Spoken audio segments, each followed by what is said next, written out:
To all of you. इस video में, इस ऑडियो बुक में या पॉडकास्ट में, जो भी आप कह लीजिए, इसमें मैं ट्रेडमार्क अपोजिशन के बारे में आपको लगभग सब कुछ समझाने वाला हूँ। इसको सुनने के बाद, देखने के बाद ट्रेडमार्क अपोजिशन के बारे में जो भी आपके डाउट्स हैं वो ऑलमोस्ट क्लियर हो जाएंगे। तो चलिए शुरू करते हैं। मैंने सारे टॉपिक को जो भी आपके मन में प्रश्न आ सकते हैं, क्वेश्चन आ सकते हैं, लिख रखा है। कुछ और डाउट्स हो आपके, कैसे फ़ाइल करना है, कैसे ड्राफ्टिंग करनी है, तो उसके लिए जो हमारी कंपनी के एक्सपर्ट्स हैं उनका नंबर स्क्रीन पे दिख रहा है, डिस्क्रिप्शन में दिया, आप उनसे संपर्क कर सकते हैं। मेरा काम यहाँ आपको सिर्फ ट्रेडमार्क अपोजिशन के बारे में सब कुछ समझाना है। तो चलिए इसको स्टार्ट करते हैं। ये वीडियो थोड़ा लंबा हो सकता है, तो आप इसको लास्ट तक सुनिएगा। और अगर आपने चैनल को सब्सक्राइब नहीं किया तो सब्सक्राइब कर लीजिए, क्योंकि हम लोग टाइम टू टाइम ट्रेडमार्क हो, कंपनी रजिस्ट्रेशन हो, स्टार्टअप हो, कैसे स्टार्ट करना हो, अकाउंटिंग ऑडिटिंग हो, कुछ भी क्वालिटी सर्टिफिकेशन, बिजनेस कैसे चलाना है, शुरू करना है, बंद करना है, कैसे प्रमोट करना है, सब कुछ पे वीडियो लाते रहते हैं। तो आप चैनल को सब्सक्राइब कीजिएगा, तो आपको जो वीडियोज़ हैं टाइम पे उसका नोटिफिकेशन मिलता रहेगा। चलिए वीडियो को स्टार्ट करते हैं। जो भी हमारा आज का टॉपिक है, पहला तो है कि ट्रेडमार्क अपोजिशन होता क्या है। तो ट्रेडमार्क जो भी है, जैसे आप बिज़नेस में कोई नाम यूज़ करते हैं या लोगो यूज़ करते हैं, या मान ली पंच लाइन है, या आपका प्रोडक्ट का डिज़ाइन है, तो आपको क्या करना होता है कि पूरे इंडिया में, इवन आप इंडिया के बाहर भी कोई उसको कॉपी ना कर ले, उसके लिए आप उसको अपने नाम पर रजिस्ट्रेशन करने के लिए अप्लाई करते हैं, ठीक है, जिसको हम लोग ट्रेडमार्क एप्लीकेशन फाइल करना बोलते हैं। आम बोलचाल में लोग उसको ब्रांड भी बोलते हैं, लोगो रजिस्ट्रेशन भी बोलते हैं, ब्रांड रजिस्ट्रेशन बोलते हैं, लेकिन लीगल टर्म में हम लोग ट्रेडमार्क एप्लीकेशन फाइल करना बोलते हैं, ठीक है। अब जब हम लोग ट्रेडमार्क एप्लीकेशन फाइल करते हैं तो वो कुछ समय बाद जब डिपार्टमेंट को चेक कर लेता है, तो कुछ महीने बाद वो जर्नल में पब्लिश होता है। जर्नल क्या होता है? एक आईपी इंडिया जो है, गवर्नमेंट की साइट पे एक पीडीएफ डॉक्यूमेंट होता है, जिसमें जो भी ट्रेडमार्क रजिस्टर्ड होने वाला है उसका विवरण दिया रहता है। तो उस जर्नल में पब्लिश होता है, जिसमें 4 महीने तक ट्रेडमार्क आपका वहाँ पे पब्लिश होकर रहेगा। उसका मतलब क्या है कि 4 महीने तक जर्नल में आपका ट्रेडमार्क पब्लिश है। उसके बाद आपका अगर कोई भी आदमी, चाहे वो इंडिया में हो या इंडिया से बाहर हो, वो अपोजिशन फाइल नहीं करता है, मतलब आपत्ति दर्ज नहीं करवाता आपके ट्रेडमार्क के अगेंस्ट, तो आपका ट्रेडमार्क रजिस्टर्ड हो जाता है, ठीक है। तो ट्रेडमार्क अपोजिशन बेसिकली क्या हुआ कि आपका जो ट्रेडमार्क एप्लीकेशन है उस पर किसी ने अपोजिशन फाइल नहीं किया। अपोजिशन मतलब आपत्ति नहीं दर्ज किया है। मान लीजिए मैंने कोई नाम रखा, नाम रख दिया ऐसे सनशाइन। अब मैंने उसको फाइल किया क्लोथिंग के क्लास में, कपड़े के क्लास में, कि मुझे सनशाइन के नाम से कपड़े बनाने हैं, लेकिन किसी पार्टी ने उसको अपोज कर दिया। उसने एप्लीकेशन फाइल कर दिया मेरे ट्रेडमार्क के अगेंस्ट कि भाई तुम ये ट्रेडमार्क नहीं ले सकते, क्योंकि मेरे बाबा पड़बाबा सब इस ट्रेडमार्क को यूज कर रहे थे, तो मैं तुम्हें ये लेने नहीं दूंगा। तो मेरा ट्रेडमार्क क्या होगा? अपोज्ड हो जाएगा। तो डिपार्टमेंट मुझे नोटिस ऑफ अपोजिशन भेजेगा कि सर आपका ट्रेडमार्क अपोज हो गया है, अब आप इसको रिप्लाई फाइल कीजिए, जिसको हम लोग काउंटर स्टेटमेंट बोलते हैं। तो ट्रेडमार्क अपोजिशन होता क्या है? जब किसी थर्ड पार्टी ने, किसी कंपनी या आदमी ने आपके ट्रेडमार्क एप्लीकेशन पर आपत्ति दर्ज करवाई है कि आपको ट्रेडमार्क नहीं मिल सकता है, तो उसको ट्रेडमार्क अपोजिशन कहते हैं, ठीक है। अब सेकंड क्वेश्चन है, ट्रेडमार्क अपोज होने पे ट्रेडमार्क नहीं मिलेगा क्या? बहुत सारे लोगों को मन में डाउट रहता है कि उनका ट्रेडमार्क अपोज हो गया तो मतलब उसका ट्रेडमार्क जो है उनके हाथ से गया, लेकिन ऐसा हमेशा नहीं होता।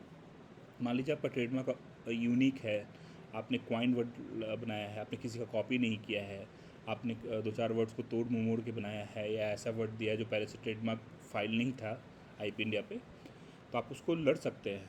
जो सामने वाली पार्टी है, आप उसको जवाब दे सकते हैं कि भाई ये यूनिक वर्ड है, आपका इससे कोई लेना देना नहीं है, ना आपका ट्रेडमार्क से मेरा ट्रेडमार्क मैच करता है। तो उसमें आप ट्रेडमार्क का केस जीत करके ट्रेडमार्क को अपने नाम पर रजिस्टर करवा सकते हैं। ट्रेडमार्क अपोजिशन होने पे हमेशा मतलब नहीं होता कि आपको ट्रेडमार्क आपने लूज़ कर दिया, आपको ट्रेडमार्क नहीं मिलेगा। बहुत सारी बड़ी बड़ी कंपनियां हैं जिनके पास एडवोकेट्स की बहुत बड़ी बड़ी टीम है, उनको पैसे ही मिलते हैं ट्रेडमार्क अपोजिशन और ये सब केस फाइलिंग के लिए।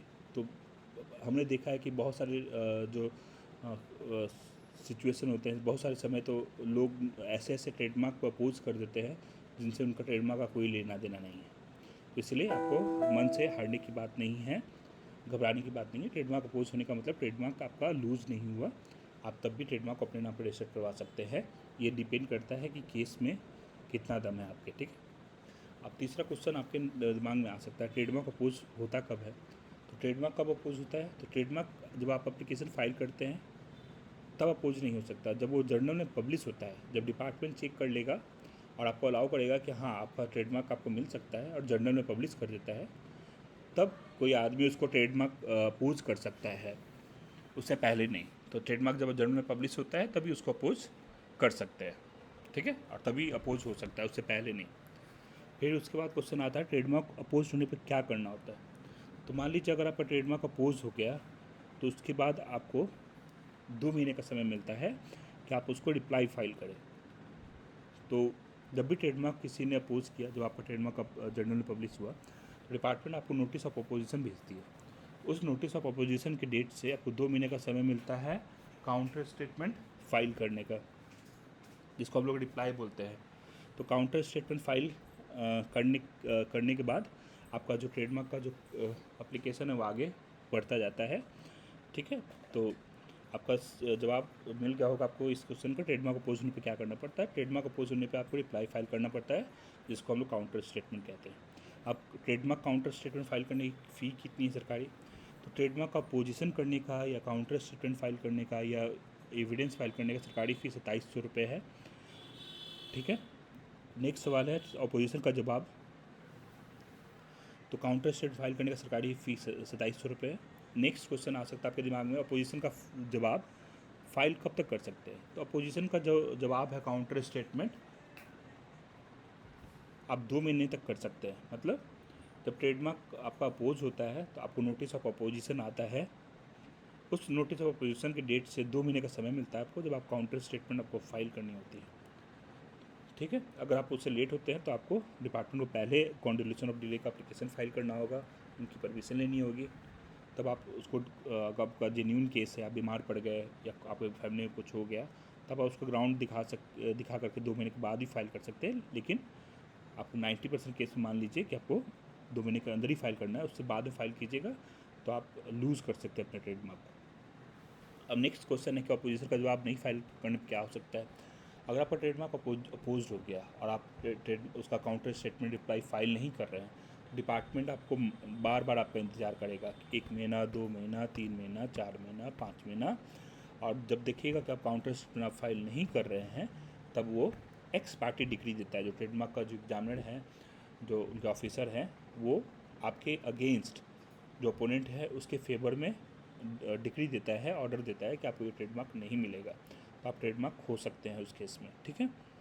एविडेंस कब फाइल करना होता है, तो एविडेंस देखिए, जब आप आपके ट्रेडमार्क को कोई अपोज करता है और आप उसका काउंटर स्टेटमेंट फाइल करते हैं 2 महीने के अंदर, और फिर मान लीजिए वो अपोनेंट जो है जिसने अपोज किया था, उसने अपने सपोर्ट में कि भाई देखो ये ट्रेडमार्क मेरा है, एविडेंस फाइल करता है, evidence in support of opposition, फिर आपको 2 महीने का समय मिलता है कि आप evidence in support of application file करें। मतलब अब आप एविडेंस दीजिए कि ट्रेडमार्क आपको क्यों मिलना चाहिए।